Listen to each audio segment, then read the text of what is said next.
आपके पास शिवलिंग है, बहुत अच्छा है, इससे अच्छा तो कुछ हो ही नहीं सकता, क्योंकि इस पे आप अभिषेक भी कर सकते हैं। किसी कारणवश ये नहीं है तो आप किसी भी तरीके की भगवान शिव या पार्वती जी के साथ या शिव परिवार के साथ मूर्ति रख लीजिए। ओम नमः शिवाय। मेरे प्यारे शिव भक्तों, आप जो भी नए शिव साधक शिव साधना शुरू करना चाहते हैं लेकिन बहुत ज़्यादा कन्फ्यूजन में हैं, उनको आज मैं बहुत ही सिंपल शिव साधना करना सिखाता हूँ, जिसमें हम शिव जी को अपने पास रखेंगे, प्राणायाम करेंगे, अनुलोम विलोम करेंगे और उसके बाद मंत्र जाप करके हम मेडिटेशन में बैठेंगे। तो इस शिव साधना को आप दिन में किसी भी टाइम कर सकते हैं। अच्छा तो ये है कि आप सवेरे इसको करिए, लेकिन किसी कारणवश यदि आपके पास समय नहीं है तो आप इसको शाम को या रात्रि पर भी कर सकते हैं। जैसे हमारे बहुत सारे जो युवा हैं, सवेरे उनके पास टाइम नहीं होता, कॉलेज भागने की जल्दी होती है या अपनी जॉब या बिजनेस में जाने की जल्दी होती है, उसमें यदि वो टाइम निकाल ले तो बहुत अच्छा। और यदि किसी कारण उनके पास सवेरे टाइम नहीं निकल रहा तो कम से कम वो शाम की या रात्रि की अपनी शिव साधना को जरूर करें। तो नए साधकों के मन में सबसे पहले ये विचार आएगा कि क्या करें। तो देखिए, ये अलग अलग शिवलिंग है, जैसे स्फटिक का शिवलिंग है, नर्मदेश्वर शिवलिंग है और ये जलहरी के साथ स्फटिक का शिवलिंग है। आप ऐसे किसी भी शिवलिंग को रख सकते हैं। इसमें पत्थर के बने हुए शिवलिंग भी ऐसे हो सकते हैं। आपके किसी भी तरीके के आप शिवलिंग को रख सकते हैं। शिव पुराण के हिसाब से जो स्फटिक है उसका जो शिवलिंग है वो बहुत ही सर्वश्रेष्ठ माना गया है, बहुत ही दिव्य माना गया है। और जिन शिव साधकों के पास शिवलिंग नहीं है या अपने हॉस्टल के कमरे में या अपने घर में शिवलिंग किसी कारण नहीं रख सकते, तो भगवान शिव की वो मूर्ति रख सकते हैं। भगवान शिव की वो अकेली मूर्ति भी रख सकते हैं। मैं जैसे अर्धनारीश्वर रूप को मानता हूँ, तो भगवान शिव के साथ जो आदि शक्ति हैं हमारी पार्वती जी हैं, उनके साथ ही मैं जोड़ा बना के रखता हूँ। आपके पास अकेले शिव हैं, पार्वती जी के साथ हैं, या पूरा जो शिव परिवार है जिसमें कार्तिकेय, गणेश, वासुकी, नंदी, कुबेर, बाकी सब भी हैं, वो भी आप रख सकते हैं। किसी में कोई रोक टोक नहीं है। और यदि आपके पास ये भी नहीं है और आपका मन बहुत ज़्यादा कर रहा है कि किसी भी तरह शिव साधना हम शुरू कर लें, सोच रहे थे अब करते हैं, आगे करते हैं, पीछे करते हैं, लेकिन कर नहीं पाए, अब आपका फाइनल मन बन गया है, तो आप ये भी कर सकते हैं कि भगवान शिव का कोई पोस्टर आप रख लीजिए। वो भी नहीं है तो अपने मोबाइल में भगवान शिव की एक सुंदर सी अच्छी सी या भगवान शिव और पार्वती की आप उसमें फ़ोटो रख लीजिए अपने मोबाइल में और मोबाइल को आगे स्टैंड में खड़ा कर लीजिए। ये भी आप कर सकते हैं। फ़ोटो भी यदि आपको इंटरनेट में ऐसी नहीं मिल रही जिसमें आपका मन नहीं लग पा रहा, तो केवल हमारी संस्था पर व्हाट्सएप करिए शिव शक्ति फ़ोटो या शिव फ़ोटो। तो हमारी संस्था जो है, जो हमारे पास अच्छी फ़ोटोग्राफ्स हैं, अच्छी पेंटिंग है, उसकी फ़ोटो खींच के आपको दे देंगी।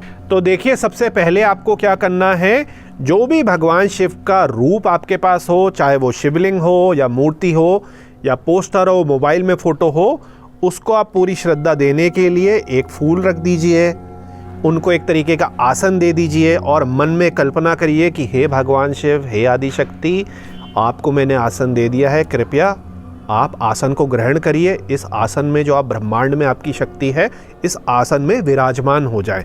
तो ये आपने एक धारणा करनी है, पूरी इज्जत देनी है, चाहे वो आपका मोबाइल ही क्यों ना रखा हो। मोबाइल के सामने भी आपने एक फूल को कोशिश करके रखिए।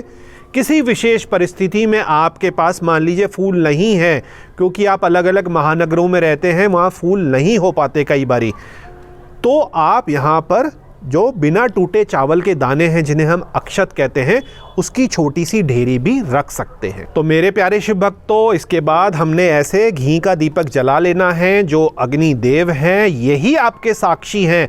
जो आप अभी शिव पूजन करेंगे, शिव माला जाप करेंगे, शिव मेडिटेशन करेंगे, उसके ये साक्षी हैं। ये हमारे जो बुरे कर्म हैं उनको जलाती है, हमें पवित्र करती है, हमारे जो मन और मस्तिष्क है उसमें ऊर्जा देती है। तो हमने अपने साक्षी को यहाँ पर रख लिया है, अग्निदेव को। और अब जो है हम भगवान शिव के मंत्र जाप करते हैं, क्योंकि आज की जो वीडियो है मंत्र जप की और मेडिटेशन की ही है। तो हर कोई मेडिटेशन करने से पहले आपको मैं बताऊं कि आपके नीचे एक आसन होना चाहिए। आप चाहे बेड में कर रहे हैं या आप फर्श में कर रहे हैं, आप अपने नीचे किसी प्रकार का आसन रखिए, ऊनी आसन रखिए या कॉटन का आसन रखिए, और इसमें रीढ़ की हड्डी ऐसे सीधे करके सुखासन में, अर्ध पद्मासन में, पद्मासन में, जिसमें भी आप कंफर्टेबल हो उसमें आप बैठ जाइए। आसन लगाने के बाद और रीढ़ की हड्डी को सीधा करने के बाद, रीढ़ की हड्डी का मतलब पीठ ही नहीं है कि आपकी पीठ ऐसी झुकी हुई है। पीठ सीधी करने के साथ साथ गर्दन पे भी आप ख्याल रखिए, कई लोगों की गर्दन ऐसे रहती है, तो गर्दन भी हमने सीधी रखनी है। मतलब कि हमारी पूंछ की हड्डी से लेकर जो हमारा मस्तिष्क है, ब्रेन है, सहस्त्रधार है, वो पूरा का पूरा स्ट्रेट होना चाहिए। ऐसा नहीं कि रीढ़ की हड्डी तो हमने सीधी कर ली और गर्दन हमारी ऐसी झुकी हुई है, तो गर्दन भी जो है हमारी सीधी होनी चाहिए। और आप ज्ञान मुद्रा में बैठ जाइए। सबसे पहले आप क्या करेंगे कि आपको प्राणायाम करने हैं, और बहुत ही बेसिक और बहुत ही आसान प्राणायाम आपको करने हैं, जिसको हम कहते हैं अनुलोम विलोम प्राणायाम। ज़्यादा डिटेल में हम नहीं जाएंगे क्योंकि वो फिर बहुत ज़्यादा कॉम्प्लिकेट हो जाएगा। आप मोटा मोटी ये समझिए कि हमारी दो नाड़ियाँ हैं जिसको हम स्वर विज्ञान के अंदर लेते हैं। एक हमारी चंद्र नाड़ी है, एक हमारी सूर्य नाड़ी है, और उसी को हम कंट्रोल करते हैं। तो अनुलोम विलोम प्राणायाम में हमने क्या करना है कि आप एक नाक से सांस लीजिए,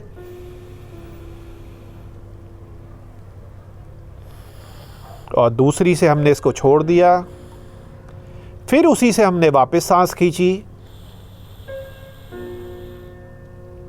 और फिर उसको बंद करके दूसरी नासिका से हमने इसको छोड़ा।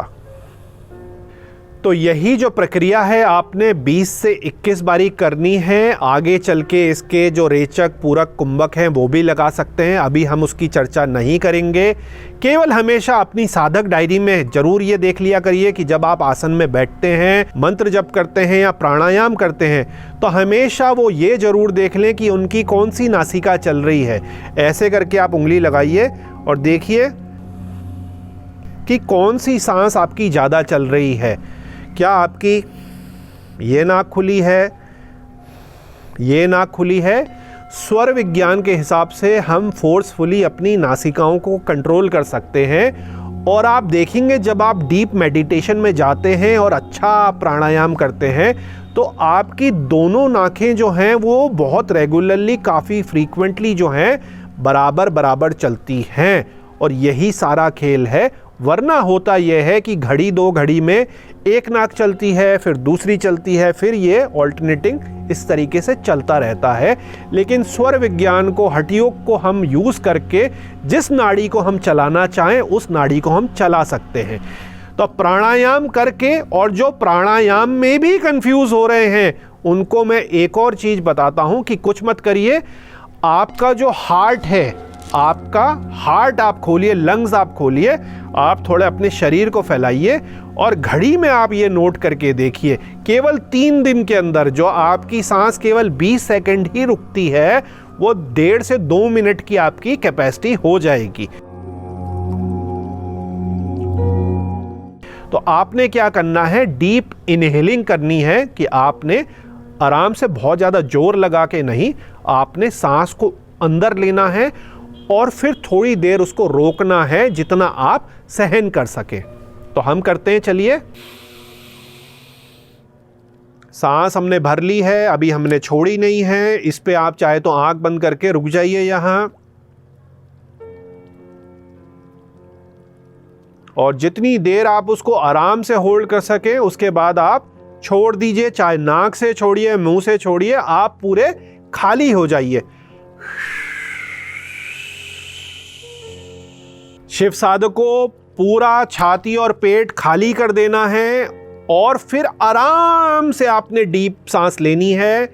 एकदम जोर से आप मत लीजिएगा, उससे आपको नुकसान भी हो सकता है। चलिए, हल्के से डीप सांस लेते हैं और अपनी चेस्ट और पेट को भरते हैं।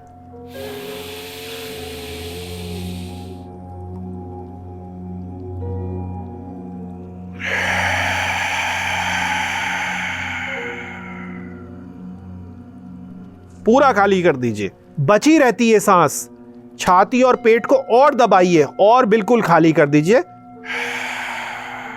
बिल्कुल पेट अंदर।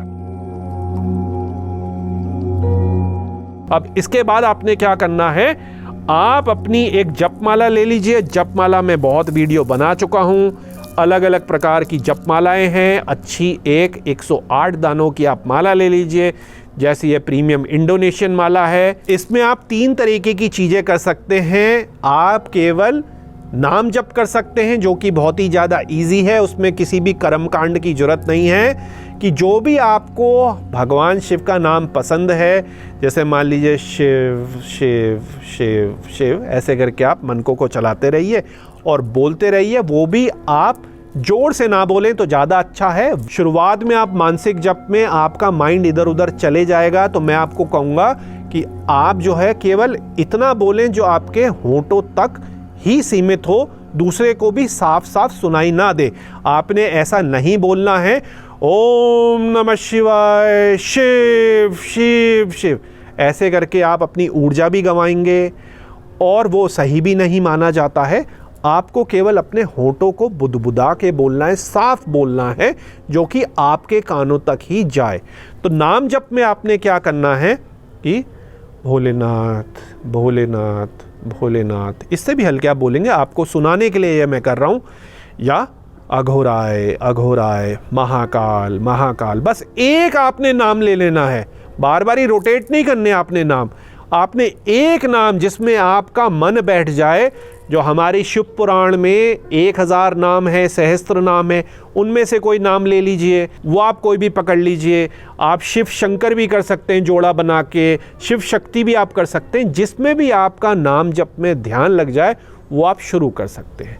अब दूसरी चीज़ है, जिनको पंचाक्षरी या षडाक्षरी मंत्र करना है और वो कर सकते हैं, तो पंचाक्षरी मंत्र हमारा हो गया नमः शिवाय। तो आप पंचाक्षरी मंत्र जो है हमारा नमः शिवाय, उसका जप कर सकते हैं।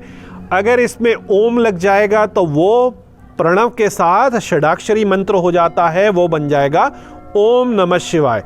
तो आप जो भी मंत्र के लिए सिद्ध हों, जो भी मंत्र के लिए आप करना चाहें, उसकी शुरुआत आप कर सकते हैं। वो आपको कैसे करनी है, एक मंत्र जब आप मेरे साथ करके देखिए। तो हम पंचाक्षरी मंत्र को करते हैं, नमः शिवाय को, नमः शिवाय नमः शिवाय नमः शिवाय नमः शिवाय नमः शिवाय नमः शिवाय। आप एक साइकिल को क्रिएट करेंगे, ऐसा नहीं कि यहाँ 10 दाने आपने बहुत जल्दी करे, नमः शिवाय नमः शिवाय नमः शिवाय नमः शिवाय नमः शिवाय नमः शिवाय, फिर आपको लगा अरे ये तो बड़ी जल्दी हो गई, फिर आपने स्लो कर दिए नमः शिवाय नमः शिवाय। या आपने बहुत स्लो करे, नमः शिवाय नमः शिवाय। आपने ऐसा नहीं करना है। एक जो आपने साइकिल सोचनी है उसी साइकिल में चलिए, क्योंकि जो बाद में साधक बड़ी साधनाएं करेंगे, विधिवत साधनाएं करेंगे, तो उसमें पुष्करण भी आपने करना है। हर दिन का एक फिक्स्ड माला होती है, 10 माला 21 माला 50 माला 100 माला। तो आपकी जो टाइमिंग है सारी गड़बड़ा जाएगी, आपको पता नहीं चलेगा और फिर आपकी साधना बेकार हो जाएगी, क्योंकि आप भागते भागते करेंगे, वो आपको स्लो हो जाएगा। तो आप कोशिश ये करिए कि एक साइकिल, एक रिदम, एक लय लाइए अपने मंत्र जप में। कि चलिए अब इसको आगे बढ़ाते हैं। नमः शिवाय नमः शिवाय नमः शिवाय नमः शिवाय नमः शिवाय नमः शिवाय नमः शिवाय। एक मंत्र का साइकिल आपका खत्म हुआ और दूसरी आवृत्ति उसके ऊपर चढ़ गई, बिल्कुल रिदम में होना चाहिए। और यदि आपका ये षडाक्षरी मंत्र भी होता तो वो भी आप ऐसे ही करेंगे साइकिल में, ओम नमः शिवाय ओम नमः शिवाय ओम नमः शिवाय नमः शिवाय ओम नमः शिवाय ओम नमः शिवाय ओम नमः शिवाय ओम नमः शिवाय ओम नमः शिवाय ओम नमः शिवाय। तो ऐसे करके आपने ओम नमः शिवाय, ओम नमः शिवाय या नमः शिवाय या शिव नाम जाप करके आप जब आप यहाँ पे पहुँच जाते हैं, 108 बारी आपका जप हो जाता है, तो आपने यहीं से क्रॉस करके टप्पा नहीं खाना। कई बारी मैं आपको बता चुका हूँ। आपने केवल माला को ऐसे ही पलटा लेना है और जिस दाने पे आप थे उसी दाने से आपने शुरुआत कर लेनी है वापस। जैसे दूसरी माला ये हो गई, ऐसी तीसरी, चौथी, 5वीं, 10वीं, 21वीं, 50वीं, जितनी माला जाप आपने एक दिन में संकल्प बना रखा है उतनी आपको करनी होती है। तो मंत्र जप का मैंने आपको बता दिया कि क्या करना है, किस तरीके से माला जाप आपने करनी है, इसकी और भी वीडियो बनी है, डिटेल में आप देखिए। जप करने के बाद आपने क्या करना है कि आपने अपनी आचमनी लेके, और अगर आचमनी नहीं है आपके पास, चम्मच वगैरह नहीं है, तो आपने 2-3 बूंदें लेकर ऐसे पानी की यहाँ पे अपने आसन के एक कोने में ऐसे डाल लेनी है।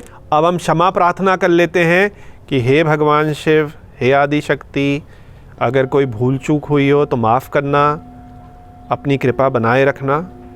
और वहीं पे आप मौन पे थोड़ी देर बैठे रहिए। आप चाहें तो शिवलिंग पर, भगवान शिव पार्वती की मूर्ति पर, और जो हमने अग्निदेव दीपक के रूप में रखे हैं जो हमारे साक्षी हैं, उन पर हम अपनी दृष्टि टिका सकते हैं। आप यदि थक गए हैं, आपका आंख बंद करने का मन है, तो भी आप वो कर सकते हैं। और अपनी जो सांस को आते जाते समय आप अनुभव करिए कि भगवान शिव की जो ऊर्जा है वो अंदर जा रही है, आपको हील कर रही है, बाहर वातावरण में आ रही है, ब्रह्मांड में आ रही है और अंदर जा रही है। तो इस तरीके से कम आप 2 मिनट का मौन करिए, उतावली मत दिखाइए। जो आपकी सारी ऊर्जा भी आपने मंत्र जप की ली, उसको आपने अपनी बॉडी में लेना है। और जिन जिन ने गुरु दीक्षा ले ली है, जो गुरु के सानिध्य से आगे बढ़ रहे हैं, उनको तो बताने की शायद ज़रूरत है ही नहीं कि साधना से सबसे पहले गुरु मंत्र का जप करना है, गुरु को याद करना है, अपने आसन के चारों तरफ गुरु कवच को स्थापित करना है, इष्ट कवच को स्थापित करना है। और इष्ट के, भगवान शिव के मंत्र जप के लास्ट में भी आपने गुरु प्रार्थना और गुरु माला का एक राउंड पूरा करना है। तो आप जो भी नए शिव साधक हैं जिनके कोई गुरु नहीं है, आप कोशिश ये जरूर करिए कि किसी गुरु को आप ढूंढिए विधिवत दीक्षा के लिए। वो अगर संभव नहीं हो पा रहा तो ऑनलाइन किसी गुरु से आप जुड़िए, क्योंकि गुरु ही आपको अंधकार से उजाले की तरफ ले जाएंगे। अब आप साधना शुरू करेंगे, आपको कई सारे अनुभव होंगे, कई सारी अड़चने आएंगी, कई सारे प्रश्न होंगे, तो वो कौन सॉल्व करेगा आपका? वो आपके गुरु ही आपको अंधकार से उजाले की तरफ ले जाएंगे। इसलिए गुरु का होना एक बहुत ज़्यादा ज़रूरी है। अगर किसी कारणवश आपके गुरु नहीं भी हैं तो आप चिंता मत करिए, कम से कम साधना को शुरू करिए। कहा जाता है जब शिष्य तैयार होगा तो उसके सामने गुरु खुद ब खुद प्रकट हो जाएंगे। तो मेरे प्यारे शिव भक्तों, यहाँ पर मैं 2 छोटी सी चीज़ और बताना चाहूँगा। जिसके भी घर पर, मंदिर पे या ऑफिस में शिवलिंग स्थापित है, तो ऑब्वियस ही बात है कि भगवान शिव पर रोज़ आपको जल तो अर्पित करना ही है, उनका अभिषेक करना ही है। तो जो भी वो शिव साधक हैं जिनके पास शिवलिंग है, वो जलाभिषेक कम से कम रोज करें। पंचामृत का अगर नहीं भी कर पाएँ तो जल में काले तिल मिलाकर आप भगवान शिव का अभिषेक करें। भगवान शिव का जो सिर है वो कभी भी आपको ऐसे नहीं छोड़ना, उस पर बिल्व पत्र या कोई जो फूल है वो आपने इस तरीके से रखना है, ठीक है ना। और कई सारी प्रक्रियाएं हैं जो विधिवत तरीके से करना चाहेगा तो उसको भस्म भी लगानी है, चंदन भी लगाना है, पंचोपचार भी करते हैं, षडोपचार भी करते हैं, मानसिक रूप में भी वो कर सकते हैं। तो आप कोई भी चिंता मत करिए। आप समझिए कि मान लीजिए आप हिमालय की कंदराओं में हैं और आप मानसिक पूजा कर रहे हैं, तो वहाँ तो ये सारी चीज़ें नहीं मिलेंगी। आप रजोपचार करना चाहते हैं, अरे सबसे बढ़िया करिए, 64 विधियों से करिए। तो आप माइंड में विजुलाइजेशन कर लीजिए। ये धारणा ही सबसे बड़ा रूप है कि हे भगवान शिव को आपने बैठा दिया। नहीं है तो कोई चिंता की बात नहीं है। आप भगवान शिव अगर नहीं हैं तो आप माता को, जो हमारी योनि मुद्रा है, उनके थ्रू बुला लीजिए, और भगवान शिव को आप जो हमारी लिंग मुद्रा है उसके थ्रू आप मानसिक रूप में बैठा लीजिए, या आप अपने माइंड में अपने इष्ट को बैठा लीजिए। तो सारी चीज़ें सही हैं। रूप है सामने, साकार रूप, वो अच्छा है। मानसिक आप पूजा करना चाहते हैं, वो अच्छा है। मेन चीज़ है भगवान शिव पर समर्पण करना, भक्ति भाव से जुड़ना। हाँ, जिनकी कुछ स्पेशल सिद्धियां हैं तो ऑब्वियस ही बात है उनको विधिवत रूप से करना पड़ेगा। उसमें मंत्र उत्कीलन भी करना पड़ेगा, पुरुषचरण भी करना पड़ेगा, मंत्र संस्कार भी करने पड़ेंगे, माला संस्कार भी करनी पड़ेगी, आसन संस्कार भी करने पड़ेंगे। और जो मेडिटेशन के लिए, योगा के लिए, अपने स्ट्रेस को हटाने के लिए, शिव भक्ति में घुसने के लिए स्टार्टिंग कर रहे हैं, तो उनके लिए अभी इतनी सारी टेक्निकल डिटेलों की ज़रूरत नहीं है। आपका मेन मकसद है शिव भक्ति करना। अब हमारे जो पुराने शिव भक्त हैं, जो लंबे समय से साधना से जुड़े हैं, या जब मैं भी शिव पूजन करता हूँ रोज़, तो मेरा एक रात्रि का नियम है, वो मैं आपसे शेयर करता हूँ। इसकी वीडियो मैं अलग बनाऊँगा कि हम जो हैं, जो हमारा स्फटिक है, शिव पार्वती का जो रूप है मिला हुआ, इस पे हम लोग त्राटक करते हैं। ये जैसे हिमालयन दूधिया स्फटिक है, और ये आप देखेंगे कि ये जो है ये बहुत ही एक विलक्षण शिवलिंग है जिस पे हम त्राटक करते हैं। इसमें सामूहिक त्राटक भी होता है जब हमारे शिविर होते हैं, और आप अपने घर में ऐसे शिवलिंगों को रखकर, ये महंगे शिवलिंग होते हैं क्योंकि ये स्फटिक के बने हुए हैं। किसी का यदि इसमें क्रिस्टल गेजिंग करने का, लिंगम पे ध्यान करने का मन बना है, स्पेशली जो त्राटक ध्यान में क्रिएटिव फील्ड से हैं, बौद्धिक रूप से अपने आप को बढ़ाना चाहते हैं, जो इस तरीके की सिद्धि और साधना में है, ज्योतिष के काम में है, क्रिस्टल हीलिंग में है, जो भी इस तरीके के नए नए साधक हैं, इंट्यूशन आपको अपनी बढ़ानी है, आउट ऑफ बॉडी एक्सपीरियंस आपने अनुभव करना है, तो आप इस पर लास्ट में ध्यान कर सकते हैं, जो कि 5 मिनट से लेकर 1 घंटे, 2 घंटे, 3 घंटे तक का भी हो सकता है। तो इस तरीके से जो है आपकी डेली की जो है शिव साधना पूरी होती है। आप उसको संक्षिप्त रूप में भी कर सकते हैं। आप उसको पूजा का जो हमारा षोडशोपचार है, जलाभिषेक है, उसको आप बढ़ा सकते हैं। आपको कर्मकांड और इस पे बहुत ज़्यादा मन नहीं लगता है, आपको मेडिटेशन पे बहुत ज़्यादा मन लगता है, आपको योग पे बहुत ज़्यादा मन लगता है, तो आप योग और प्राणायाम के टाइम को बढ़ा लीजिए। आपका मेडिटेशन में बहुत ज़्यादा टाइम लगता है, तो आप जो ध्यान लिंग पे करना है, इसका टाइम बढ़ा दीजिए। भगवान शिव तो हर रूप में है, हर पद्धति में है, हर प्रोसेस में है, जिसमें आपको कष्ट ना हो। बस आप बैठ गए तो आपका उठने का मन ही नहीं कर रहा है। आप 1 घंटे, 2 घंटे पूजा में आपको मन कर रहा है, जलाभिषेक में मन कर रहा है, आप वो कर लीजिए। जैसे मेरा मन मेडिटेशन में करता है, और मेरे जो शिष्य हैं वो भी मेडिटेट को ही फॉलो करते हैं। तो योग और मेडिटेशन एक जो है हमारे यहाँ बहुत बड़ा पार्ट ले जाता है। कई बारी हमारी पूजा जो है संक्षिप्त हो जाती है, लेकिन हम ध्यान बहुत लंबे लगा लेते हैं क्योंकि हमारा मन उसमें रमता है। तो इस तरीके से आपका भी मन जिसमें रमे, आप अपने शिव पूजन को वैसा करिए। इसकी मैं एक अलग से वीडियो बना रहा हूँ, एडवांस त्राटक की हमारी पूरी सीरीज़ बन रही है, जिसमें हम बिंदु त्राटक से शुरू करेंगे, एक वीडियो उसकी बनेगी। उसके बाद जो दीपक त्राटक है, जिसको हम ज्योति त्राटक कहते हैं, उसके बाद दर्पण त्राटक है, और फिर जो हमारा लिंगम त्राटक है, और आगे चल के जो साधक हैं वो पूर्णिमा के दिन चंद्र त्राटक करना चाहें वो आप कर सकते हैं।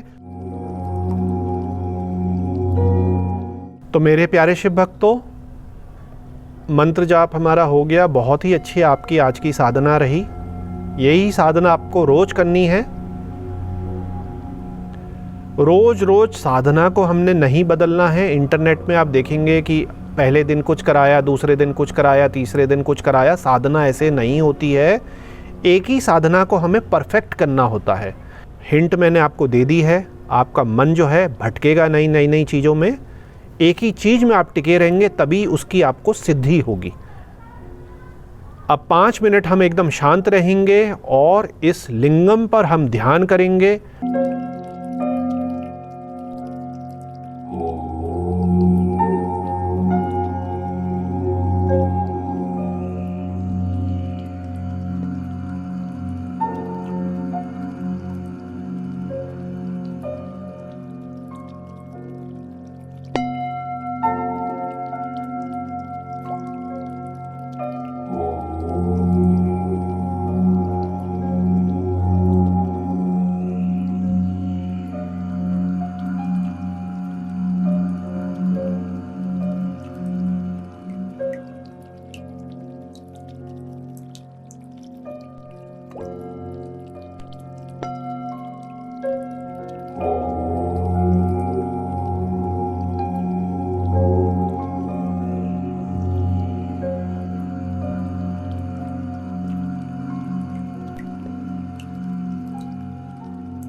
तो मेरे प्यारे शिव भक्तों, उम्मीद है कि बहुत ही डिटेल वीडियो में अब आपने समझ लिया, बिल्कुल कंफ्यूज होने की ज़रूरत नहीं है। शिव साधना जैसे मैंने आपको अभी बिल्कुल सिंपल तरीके से बताई, वो आप शुरू करिए। जिस स्टेप में आपको ज़्यादा टाइम लगाना है लगाइए, और यदि फिर भी आपके कुछ प्रश्न रह गए हों तो आप कमेंट सेक्शन में पूछ सकते हैं। व्हाट्सएप ग्रुप हमारा बन चुका है जिसमें धीरे धीरे हम शिव साधकों को जोड़ रहे हैं। तो यदि आपने साथ मिलकर साधना करनी है तो आप संस्था को व्हाट्सएप कर सकते हैं, जिसमें शिव साधना मेडिटेशन आप लिख के भेजिए तो जो आपका व्हाट्सएप ग्रुप है उसमें आपको डाल दिया जाएगा। अंत में भोलेनाथ और आदिशक्ति से यही विनती है कि आपकी साधना को वो आगे बढ़ाएं, आपकी साधना जल्दी से जल्दी शुरू कराएं और आप पर और आपके परिवार पर कृपा करें। ओम नमः शिवाय।